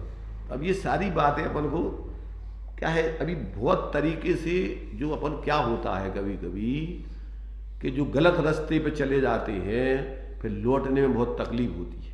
क्यों? इतनी मेहनत करके हम यहाँ तक आ गए और अपन अब पूरे फिर से लौटे, ये तो बड़ी यार दिक्कत की बात हुई। अब अगर आपको सही रास्ता पे सही मंजिल पे जाने हैं, लौटने तो पड़े, उतने ही लौटने पड़े जितने गलत चलेगा। उमें पूरी तरीके से आपको उमें धीरे धीरे नहीं, एकदम जितने जल्दी लौट जाओ उतने जल्दी आप आगे अपनी रास्ता पे चले जाए। और जितनी देर लगे होगी सोचे में कि भैया अब इसे और पूछ ले में, जो इन्हें सही इन्हें तो नहीं गलत बता रहा, इसे और पूछ ले में, और कोनो यहाँ से मिल गए कबाड़ी तो भी तुम्हारा ने गलत भी रास्ता, फिर समर्थन भी कर देंगे, नहीं जो ये ठीक है यार, वो खुद ही नहीं पता है, वो कहते नहीं जो ही तो ठीक है रास्ता, फिर तुम उतनी कचरे आप में रह जाओ। पहले तो सही व्यक्ति को निर्णय करो कि जो बता रहा है जो अनुभवी है कि नहीं। कौन बताएगा जिसको खुद ही पता नहीं है, अंदाज से वो बता यार हो सका जो ही रास्ता होना चाहिए, तो कैसे तुम्हें अनुभव हुआ, कैसे तुम अपने रास्ता पे आओ। उस व्यक्ति को परिचित होने चाहिए, उस गांव जिस गांव का वो रास्ता बता रहा है उस गांव का वो परिचित होने चाहिए। एक एक गली गली का तुम्हें हिसाब बता देगा कि तुम यहाँ से जाओगे तो वहाँ क्या मिलेगा, फिर कहाँ से पहुँचोगे, फिर कैसे वहाँ पहुँचोगे, फिर तुम्हारा वहाँ जिसके यहाँ जाना है वो तुम्हें बाएं हाथ पर वहाँ पर ऐसा उस स्थान पर मिलेगा, वहाँ पर तिगड्डा है, वहाँ कोने में उसका घर है, उसका जो पीला मकान है 3 मंजिला है, अब वो पूरा बता देगा। अब तुम्हें निर्णय करना पड़ेगा कि व्यक्ति अब एक तो अंदाज से बता रहा हूँ, काल्पनिक उसने गाँव तो नहीं है और नहीं हो सका तो नहीं है, पूरा सही कह रहा होगा यहाँ से, पर वो अनुभव नहीं है, तो अब अनुभव करने वाला सही बता भी नहीं सका, तू अंदाज से बता, और कदाचित ऐसा भी हो सका जो दो है एक द्रव्यलिंगी के उपदेश से सैकड़ों सम्यक दृष्टि बन जाए, वो शास्त्रों से सही बता रहा, पर उनको खुद अनुभव नहीं है, जिनने देखा है उनको सुना है उन्हें, तो वो पूरा सही बता रहा हूँ क्या बिल्कुल ऐसा वो रास्ता तो ऐसा है, पर वो कछु नहीं पता को का है, ऐसा भी हो सकता। सही है, वो बता सही रहो, बता अब अपन हो अनुभव आधार नहीं उनको नहीं है पता, और तुम अगर कदाचित सही है तो तुम उतने पहुंच भी जाओगे, पर वो कछु नहीं पता कि कहा है वो टोटल में से लड़का लड़की का नृत्य कर रहा है बन के, वो सब सामने वाले प्रभावित हो रहे हैं, वो अप्रभावी है। अब समझ में आओ कछु कि नहीं आओ, या मैं भी कछु शंका है जब तक अनुभव अरे अनुभव नहीं, अभी पहले तो तुम्हें स्वीकार तो होने चाहिए कि ये बातें सही है, हमने जो धारणा बनाई है उनमें हमें सही निर्णय नहीं है, हमारा जो तो समझ में आने चाहिए अपन को, तब तो अपन कछु आगे की अपन उसकी प्रयत्न करेंगे। अब अपन को जो ही विश्वास नहीं हो रहा कि ये सही बता रहे कि गलत बता रहे, तो अब आगे अपन कैसे अपनी रास्ता गाड़ी बढ़े जाते बताओ। तुम्हें जो बताए बार हो तो 100% तुम्हें सही बता रहा हूँ, पर ऊपर तुम्हें विश्वास ही नहीं आ रहा कि जो आदमी सही बोल रहा हो कि गलत बोल रहा हो, तो तुम्हारी गाड़ी मुड़ पे कि नहीं। तो समस्या तो ये है ना, आज इतने बोलने वाले हैं, इतने प्रकार से बोलने वाले हैं, और इतने लोगों को अपन सुन चुके हैं, और इतने लोगों को सुनने की रुचि है अपन को, अब तुम्हें कौन रास्ता बताएगा, कैसे तुम सही रास्ते पे आओगे। छोड़ जाएंगे, इतना बताने वालों का ग्रोह है आज चारों तरफ, वो कह रहा हमारी दुकान पे आओ हम सही माल दे रहे हैं, वो कह रहा हमारी दुकान पे आओ सही। अब वो आदमी बड़े आगो के हम करेगा, कम है दुकानदार ज्यादा है, खींचे डाल रहे बेचारे। तो समस्या तो ये खड़ी है ना, अब ये उसकी होनहार के ऊपर निर्भर है, उसकी बुद्धि के ऊपर निर्भर। अगर उसकी होनहार अच्छी होगी, बुद्धि अच्छी होगी, तो वो सही निर्णय करके सही रास्ता पे चलेगा, और अगर उसकी बुद्धि होनहार खोटी है और बुद्धि से निर्णय नहीं कर रहा हो तो वो भटकते ही रहना, कब उधर चलो जाए, कब उधर चलो जाए, कब जिंदगी पूरी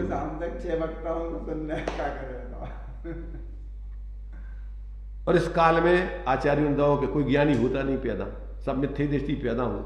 यहाँ तो कोई बिरले जीव है भाग्य से पूर्व संस्कार बसात, टोला में नहीं लगो कि पूर्व संस्कार बसात, भली होनहार बसात, वर्तमान में हमें इन सब शास्त्रों का 11 से अध्ययन हो रहा है।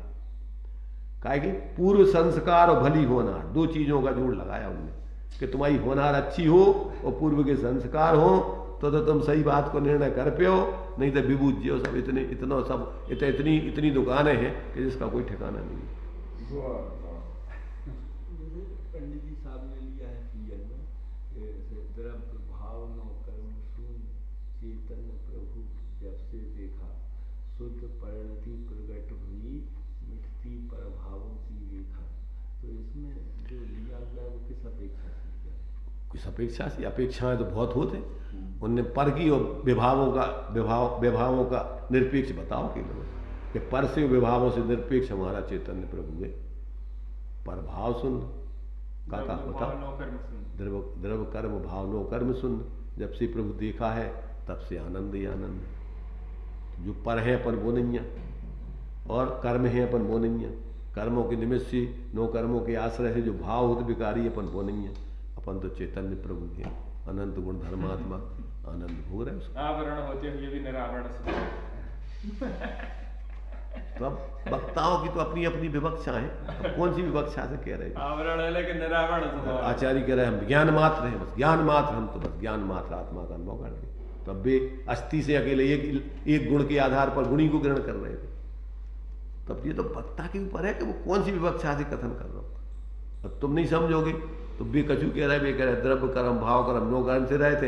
एक कह रहा है कि हम तो ज्ञान मात्र हैं, अब हम कौन की माने? अरे तुम्हारे लाने अनुभव करो तो तुम सबकी समझ में आ जाएगी। जी का कह रहा है, बे का कह रहा है, बे का कह रहा है, बे का कह रहा है। तो जी कौन सी अपेक्षा कह रहा है, बे कौन सी अपेक्षा? मिथ्या दृष्टियों की अपेक्षा भी समझ में आ जाए कि जी कौन सी अपेक्षा कह रहा है। सही है, एक अंग की भले हो लेकिन वो वस्तु का एक अंश है। भाई ज्ञान तुम्हारे लाने अगर ज्ञान सम्यक ज्ञान हो जाएगा तो तुम्हारे लाने सब पता पड़ जाएगा जो कितनी सही कह रहा हो कितनी गलत कह रहा हो। किस अपेक्षा से नहीं लगा सकती। और जब अगर तुम्हें खुद कोई बुद्धि नहीं आ तो अब तुम्हें न सही वालों को समझ में आऊंगे न गलत वालों को समझ में आऊंगे कि भैया अपन तो अब जो है ठीक है, सब अच्छे हैं भले हैं, अपन को कोई बुरा नहीं है। जब भी बुरी बात हो गई सब अच्छे हैं, सब अच्छे हैं बुरे नहीं हैं, ये भी अपेक्षा हो गई। अपेक्षा हो गई। ये सब जीव हैं, अब कू बुरो को अच्छो सब एक ही समान है, अपन को तो सब बराबर है। तो जो होगा तुम्हारे एक द्रव्य दृष्टि को पाक। अब तुम्हारा स्वभाव और ये तुम्हारे जो पर्याय में चल रहे, अब सबको मान लो 100 तो मैत्री भाव जगत में वो शेर आ रहा हो, वो सांप आ रहा हो, दौड़ लगा के आजा भैया मेरा मित्र है तू, तो आजा गले में लगा लो। तो कहाँ कौन सी विवक्षा से बात चल रही भाई? वो तो माध्यस्थ रहना तीव्र कसाइयों से, शेर से दूर रहो ना भैया। भले ही वो आत्मा यहाँ है और अब भूलो है ना, वो भगवान तो है पर अब भूल गया वो अपने स्वरूप को, तो अब नशा में है वो। तो अब नशा वाले भगवान से थोड़ा दूर रहिए। अब तुम नशा वाले भगवान के गले में हाथ मत लगाओ लगी। ऐसा ही जो तीव्र कसाई है, स्वार्थी है और अपने कसायों में जी रहे हैं और वे धर्म मरम जानते नहीं यहाँ, अब उनसे दोस्ती करोगे तो क्या हुई तुम्हारा? वित्त में बस वही अपनों जो कर रहा है वही तुम्हें समझाओ तेरे। अरे कछु नहीं है, दम बेकार है, धर्म फरम कछु है नहीं है, खाओ पियो मस्त रहो, बेकार की बातें हैं सब। यावत जीवित सुखम जीवित ऋणम कृत्वा घृतम पिबेत भस्मीभूता से देह से कौन देखो परभाव, कौन देखो कहाँ जाने कहाँ होने। जब तक अपन है आराम से खाओ पियो, काय को फालतू सुखा रहा है शरीर जबरदस्ती। अच्छा लगे कि नहीं लगे? तुम्हारी हित की बात कह रहा हूँ, मित्र है तुम्हारा कि नहीं है? मैं मन की बात कर रहा हूँ। अरे वो तो समझ रहा हो कि अपन अच्छी बात कह रहे, क्योंकि उसको जो ये अभिप्राय है ना कि जब तक पर्याय है अच्छे से खाओ पियो, का फर्क का फायदा शरीर को सुखाएंगे। तो अपन क्या है, वे तो अपने हिसाब से तुम्हारे हित की कह रहे मान रहे, परंतु तुम्हारा हेतु में हो रहा हो कि नहीं ये तो देखो। बताई कह रही इतनी सी उम्र में तुम बैराग की बातें करने लगे। हम तो बैठे इतने बड़े बड़े लोग अब इतने दिनों से बढ़िया है। अबे तुम्हारी क्या उम्र है? तो खाओ पिए की उम्र है, अच्छा खाओ पियो। तो तुम्हारे हित में कह रही, क्या हित में कह रही है? हित में भी कह सकता कि तुम्हारी अब उम्र है, समझ पा नहीं रहे हो और अब ऐसे तुम जो है भावुकता में भगवे की सोच रहे कि बेटा अबे तनक तुम शांति से रहो, खाओ पियो, तनक बुद्धि तुम्हारी समझदार हो जाए। अबे तो तुम ये श्वेतांबर साधु हो, तनक से मोड़ी मोड़ों को दीक्षा दे रही। तो समझदार माँ बाप हुई है कि अभी उनके चक्कर में बताओ तुम। अबे तुम शांति से थोड़ा खाओ पियो, बुद्धि तरह ठिकाने आ जाए, फिर समझियो की बात सोचियो दीक्षा की, लियो दीक्षा, परंतु समझ के, भावुकता में अज्ञानता में नहीं ली जा दीक्षा। तो वे तुम्हारे हित की कह रही, वे तुम्हारे हित की नहीं कह रही, वे अपनों कोई स्वार्थ नहीं साधने। समझदार माता पिता है तो आचार्य कुंद तुम अच्छे थोड़े अच्छा खा पी के बड़े हो जाओ बेटा और फिर दीक्षा लो, आराम से साधना करेंगे, हमें क्या मना है। अच्छी माता पिता अनुभवी है कि ये दीक्षा देने वाले गुरु अनुभवी है। फिर तुम भाई आ गए रात भर रामायण सुनाई। अब गुरु अपने तरफ से कह रहे, हम ये कह रहे गुरु मिथ्या दृष्टि होते हैं कि सम्यक दृष्टि होते? जब बताओ तो बताओ, गुरु मिथ्या दृष्टि होते कि सम्यक दृष्टि? गुरु तो सम्यक दृष्टि ही होते हैं। अरे वर्तमान में सब गुरु घंटाल हैं। सम्यक दृष्टि मिथ्या दृष्टि सम्यक दृष्टि से ज्यादा मिथ्या दृष्टियों को पसार हो है गुरुओं को। है इतने जितने जो गुरु घंटाल घूम रहे, ये गुरु नहीं मानत अपने को। तो गुरु जो अपने को गुरु है नहीं, वे गुरु भी ऐसे गुरु में मिथ्या दृष्टि है, उनके कहे में लग जाओ तो तुम्हारी मौत हो जाए। माता पिता ज्ञानी हुए, समझदारी से तेरे गंभीरता की बात कर रहे हैं, तब तुम उनकी मानोगे कि इनकी मानोगे? वे तुम्हें भर दे, कह रहे बेका जाने में तो मोही जी भी आए, हम तुम्हारे हित की कह रहे, आ जाओ। और पिल्लो मत दे के अच्छे पहले खावे पीवे की सब बढ़िया, तुम्हारी अच्छी वो निकाल रहे, देखो शादी हो देगा तो तुम्हारी बिनोली निकाल के अच्छे सारे देश भर से तुम्हारा मान सम्मान करवा रहे, पैसा इकट्ठे कर ले आओ, तो अपने तो फिर इकट्ठे करके सेटिंग करेंगे, झोली भर भर के ले आओ थे तो पैसा अपने ट्रस्ट बना ले, फिर अपन उसकी व्यवस्था बने आराम से थे, मान सम्मान। तो मतलब ये है कि देखो ये मजाक की बात नहीं चल रही, यहाँ बात चल रही है गंभीर। इसमें जीवन मरण का सवाल है, अनंत भाव बिगड़ने और सुधरने का सवाल है। अगर आप थोड़ी भी गफलत में रहोगे तो समझ लेना कि फिर पछताने का काम नहीं है। यदि अवसर चूका तो भाव भाव पछताने का भी अवसर है, असंगी बन गए तो पछता भी नहीं पे। इसलिए बहुत सजग रह करके अपन को इन सब विषयों को समझना है। तो अब विषय चूंकि अपन को चलना है, अब वो भी विषय पहले इसकी प्रस्तावना में तुम्हारा समय निकल जाता है। प्रस्तावना बहुत महत्वपूर्ण है, ध्यान रखना। अच्छा विषय माने खुलासा हो रहा ना, बताओ आज बहुत अच्छा रोज ही करो इसी का, अब चूंकि उसमें वही चलना है, अब वो शास्त्रीय भाषा में, हम अपनी भाषा में समझा रहे हैं। अब लोग सोच रहे थे कि तुम शास्त्र पढ़े ही नहीं, अब शास्त्र तुम शास्त्र से बाहर तुम पढ़ो हो, उनमें से हम बाहर कछु बोल रहे हो तो बता। कोई तो वस्तु स्वरूप में बताओ, ज्ञानियों को अनुभव तो है भाई। हम जो है सब शास्त्रों को जी पका समझ करके जी करके, और फिर उसमें से तुम्हें तो समय नहीं है तुम्हारे पास। हमने तो पूरी जिंदगी खपा के उनमें से सब समझने को प्रयत्न करो ना, जीवे के लाने, किसी प्रलोभन से किसी और ख्याति लाभ पूजा मान सम्मान के लाने तो जिंदगी लगाई नहीं है अपन ने। तो उसमें से अपन को कि वास्तविकता आचार्य क्या कहना चाह रहे हैं, और लोग कैसे कैसे कहाँ से रास्ता गलत पकड़ लेते हो, कैसे कैसे अटक जाते हो, कैसे कैसे सांप्रदायिक हो जाते हैं, व्यक्तिवादी हो जाते हैं, और आपस में कैसे कैसे दुर्भाव करते रहते परस्पर साधर्मियों के संग बेई जियनी और रनी में देखो आप, और दूसरों से प्रेम और आपस में द्वेष, एक दूसरे को देख नहीं चाह रहे। मुसलमान में शादी कर लेना, पर निश्चय वालों के पास नहीं करना शादी, जो क्या है ये कौन से जैन है? ये जैन नहीं है। आपस में जो सांप्रदायिक बुद्धियां धारण कर ली, तो वे तो भैया जैन तो जो मोहराग देश को जीत करके विवेक पूर्वक जीता है वो जैन है। तो वो तो उनमें तो आपस में ऐसी समझदारी होती है, लड़ाई झगड़ा थोड़ी होती जैनों में। और आपस में लड़ झगड़ रहे, इसका मतलब तुमने समझो ही नहीं भगवान जिनेंद्र की मत को, स्वरूप को, धर्म को समझना। अब इसको, इस विषय को हम क्रम से जो चला रहे हैं, तो पहले उसका कॉन्सेप्ट तुम्हें क्लियर करते जाएं, ताकि तुम्हारे लिए उते उस शास्त्रों में भाषा तुम्हें समझे में नहीं आ रही कि ये क्या कह रहे हैं, अनवय कहाँ व्यतिरेक, कहाँ जो है उसकी कौन कौन से द्रव्य स्वभाव, पर्याय स्वभाव, गुण स्वभाव, और उसमें से एक एक पर्याय, एक एक गुण, और उसमें से द्रव्य के विशेष, सामान्य विशेष। अब आप समझोगे नहीं तो कहीं को कहीं तुम्हें समझे में नहीं आएगा। वस्तु जैसे अखंड है, अखंड वस्तु सामान्य विशेषात्मक वस्तु, तो प्रयोजन कैसे निकालें? जो अभी हम क्या बताओ कि जब आप सब समझ ले हुए तो पर लक्ष्य तो तुम्हारा गौ पर तो हमसे दूर ही है सब। अपने भी भेद प्रभेद अपना स्वरूप नहीं है, अपनो भी पराश्रय को भाव अपना स्वभाव नहीं है, फिर अपनो स्वरूप ही अपनो है, और उसके आश्रय से जीवन जीना ही शांति है, और इसके अलावा कुछ नहीं है। गुण भेद पर्याय भेद अपन को पर की तरफ देखने नहीं है, मतलब द्वेष नहीं करने, उसमें अपनापन नहीं करना, उसमें हितहित की कल्पना नहीं करना, उसमें कछु अपनो है ही नहीं, अपने से भिन्न है। अब अपने में भी जो आदिकाल से अपने को भूल के और पर की तरह अपन सुख की कल्पना कर रहे, पर में धर्म मान रहे, वो भी मान्यता छोड़ दें। तो अपने में अपनो धर्म है तो अपनी तरफ देखो, उसको आश्रय करो, उसी में स्थिर हो, इसी में धर्म है, तो सुत धर्म है। पर द्रव्यंत भिन्न, अपनी रुचि, अपनो ज्ञान, अपनी लीनता, जो धर्म है। तो जो सार निकालवे के लाने तो सारे भेद प्रभेद है, काय के लाने समझा रहे, कछु माथा कूटी करवे के लाने तुम्हारे इसमें समय खराब करवे को समझा रहे, इको समझा रहे कि इनमें तुम्हारा कछु नहीं है, हाँ पर में नहीं है, और अपने भेद वस्तु नहीं है, भेद उसके अंश हैं, गुण भेद है, कि पर्याय भेद है, कि धर्म उसकी प्रदेश, ये वस्तु अपने एक अखंड वस्तु को खंड खंड करके व्यवहार से समझा रहे।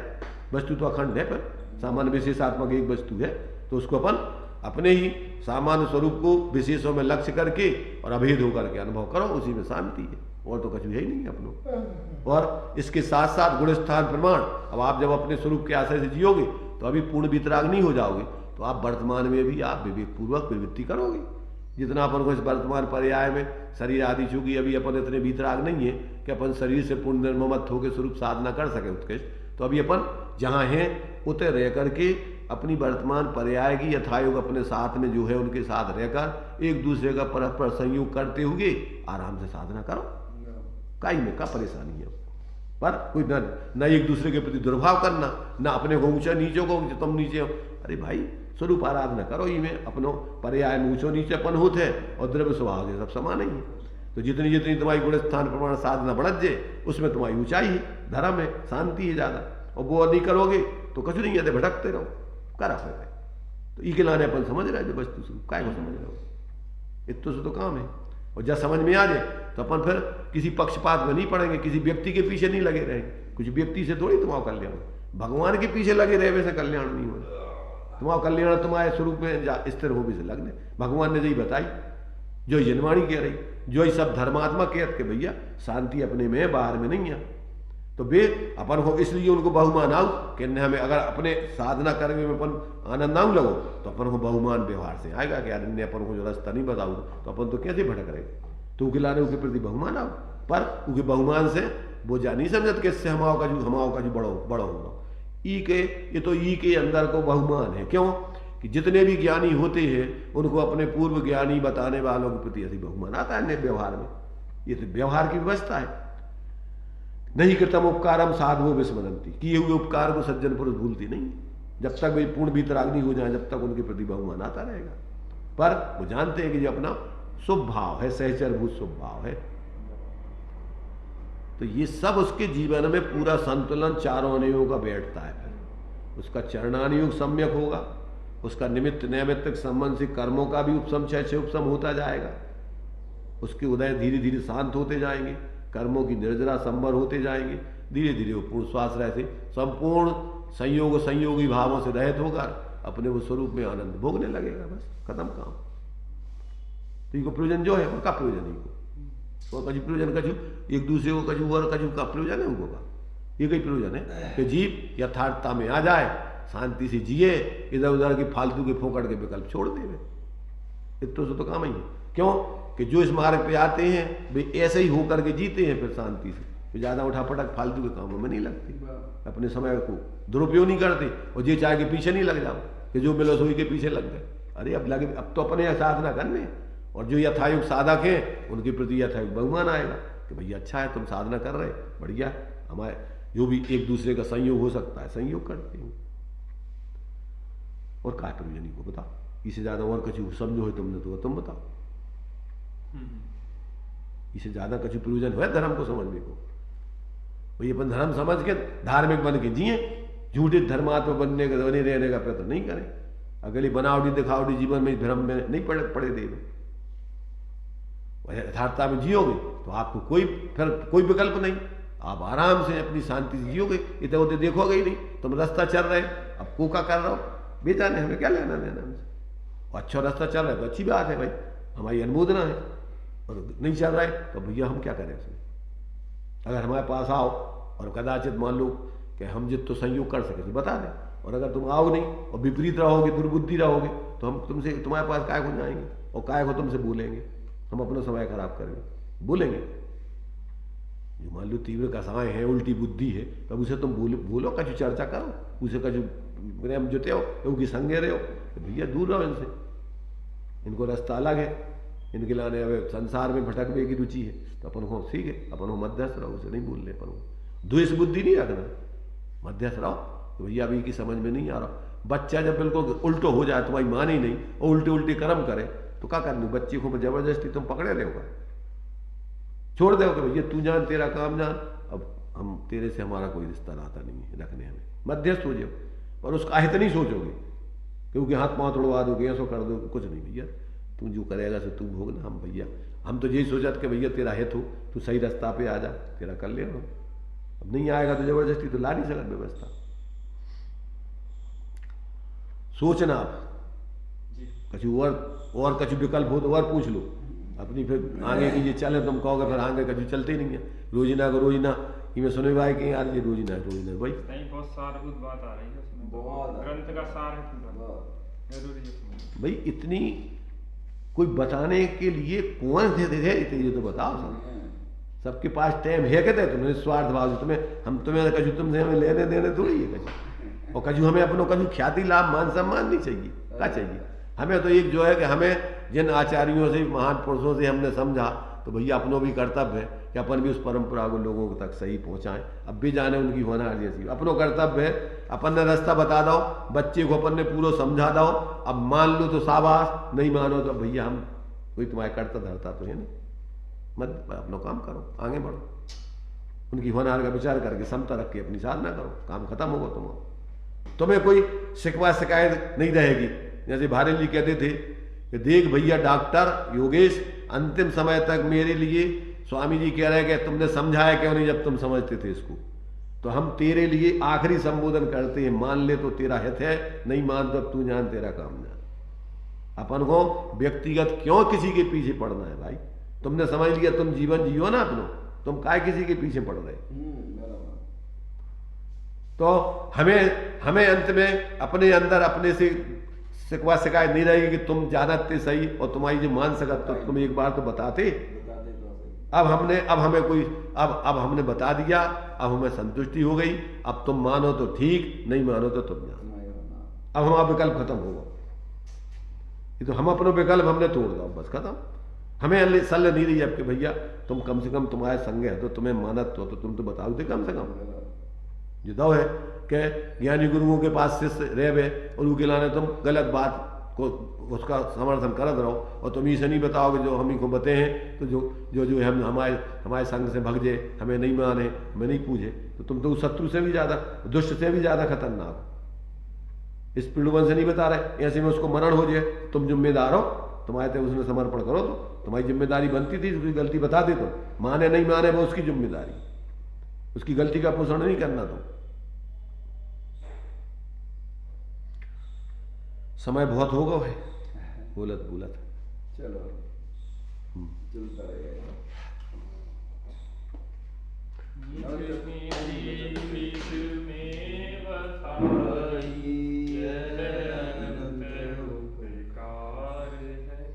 उसके लिए जिन बाणी माँ को बंदना सत बार है, बंदना सत बार है।